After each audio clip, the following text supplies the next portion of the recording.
Welcome to the Tech Egg. Don't get scrambled. Enjoy the video. You start by mounting the follow focus.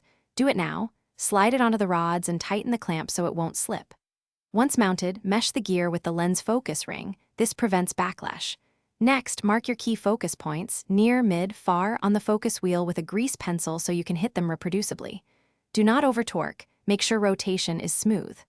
After that, rotate the wheel gently to confirm the lens follows precisely without grinding.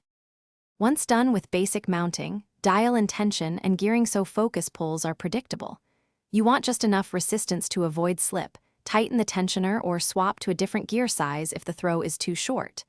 Now calibrate the focus throw, measure how many wheel turns go from near to far and write it down.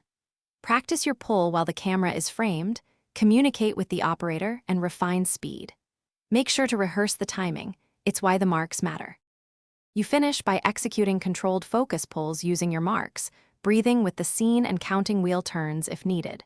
During takes, keep your hand steady. Small, slow motions beat frantic jerks.